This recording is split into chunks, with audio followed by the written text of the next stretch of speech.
একের দাগ, সঠিক উত্তরটি বেছে নিয়ে লেখো। 1. সারাটা দিন আপন মনে ড্যাশ মাখে, শূন্যস্থানে বসবে ঘাসের গন্ধ। 2. মাহেশ অঞ্চলটি প্রসিদ্ধির কারণ, সঠিক উত্তর অন্যতম প্রাচীন রথযাত্রা ও মেলা। 3. কামরাঙা হলো, সঠিক উত্তর এক ধরনের ফল।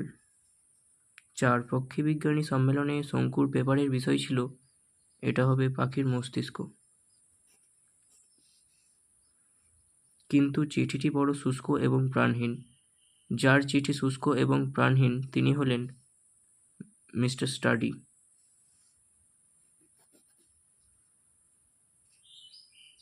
6. করভাস হলো কাকজাতীয় পাখির ড্যাশ নাম, শূন্যস্থানে বসবে ল্যাটিন। আলস্য শব্দটি কী ধরনের বিশেষ্য? উত্তরটি হবে ক্রিয়াবাচক বিশেষ্য।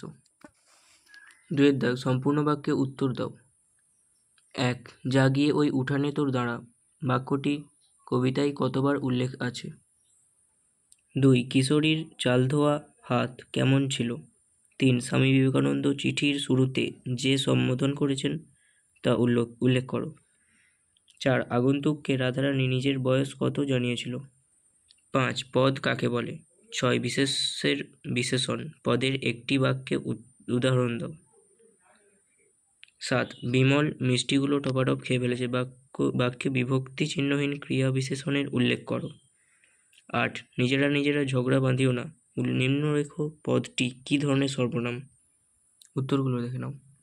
1. জাগিয়ে ওই উঠানে তোর দাঁড়া, বাক্যটি কবিতায় 4 বার আছে। 2. আকাশের সাতটি তারা কবিতায় কিশোরীর চাল ধোয়া হাত ছিল ভিজে ও শীতার্ত। 3. স্বামী বিবেকানন্দ চিঠির শুরুতে মিস নোবেলকে কল্যাণিয়া বলে সম্বোধন করেছেন। আগন্তুককে রাধারানী নিজের বয়স জানিয়েছিল 10-11 বছর। 5. পদ কাকে বলেছিল? উত্তর হবে পদ বা ধাতু বিভক্তিযুক্ত হয়ে বাক্যে ব্যবহারের যোগ্যতা লাভ করলেই সেগুলিকে পদ বলে। 6 দাগ, বিশেষ্যের বিশেষণের উদাহরণ অন্ধকার আকাশে তারা ভরে গেছে। 7. বিমল মিষ্টিগুলো টপটপ খেয়ে ফেলছে, এখানে বিভক্তি চিহ্নহীন ক্রিয়া বিশেষণ হলো টপটপ শব্দটি। 8 দাগের উত্তরটি হবে ব্যতিহারিক সর্বনাম। 3 দাগের নিচের যে কোনো একটি প্রশ্নের উত্তর দাও। 1. আমার মুখের পরে চুল তার ভাসে, উদ্ধৃতাংশে কার চুলের কথা বলা হয়েছে? কবিতায় তাকে কি বিশেষণে বিশেষিত করেছেন কবি? আমার শব্দটি দুবার ব্যবহারের কারণ কি? উত্তরটা দেখে নাও।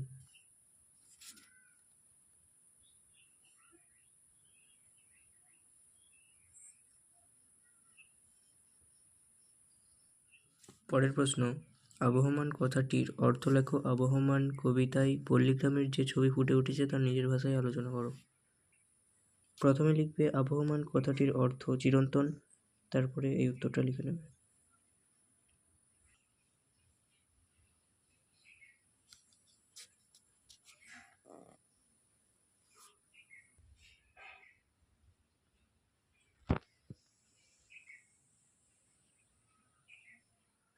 চারিদিকে নিচের যে কোনো দুটি প্রশ্নের উত্তর দাও। 1. কারো সঙ্গে দূর থেকে বন্ধুত্ব করাই ভালো, কার সম্পর্কে এমন মন্তব্য করেছেন, তার এমন মন্তব্যের কারণ কি? উত্তর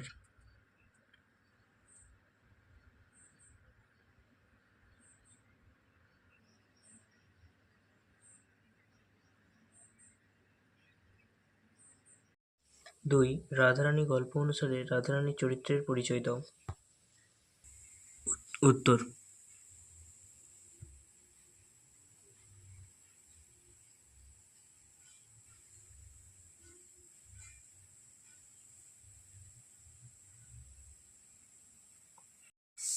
3.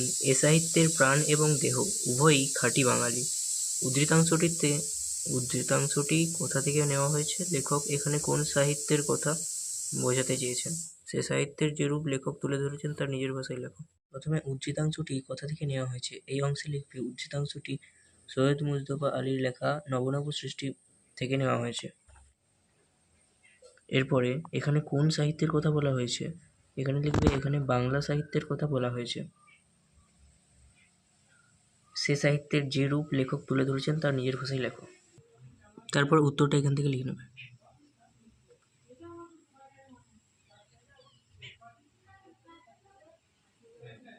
প্রথমে উদ্ধৃতাংশটি কোথা থেকে নেওয়া হয়েছে, এই অংশে লিখবে উদ্ধৃতাংশটি সৈয়দ মুজতবা আলীর লেখা নবনব সৃষ্টি থেকে নেওয়া হয়েছে। তারপর লেখক এখানে কোন সাহিত্যের কথা বলেছেন, এর আন্ডারে লিখবে লেখক এখানে বাংলা সাহিত্যের কথা বলা হয়েছে। এরপরে এখানে কোন সাহিত্যের কথা বলা হয়েছে, এখানে লিখবে এখানে বাংলা সাহিত্যের কথা বলা হয়েছে। সে সাহিত্যের যে রূপ লেখক তুলে ধরেছেন তার নিজের ভাষায় লেখো। তারপর উত্তরটা এখান থেকে লিখে নেবে।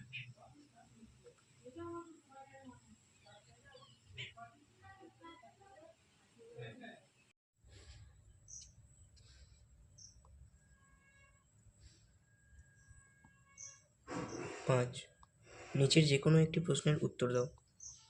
এক, একটি চিলিয়ান জাদুকর আজ তামাশা দেখাবেন। বক্তা কে? চিলিয়ান জাদুকরের নাম কি? জাদুকর ব্যক্তির চেহারা ও পোশাক পরিচ্ছদ সম্পর্কে যা জানো লেখো। উত্তর।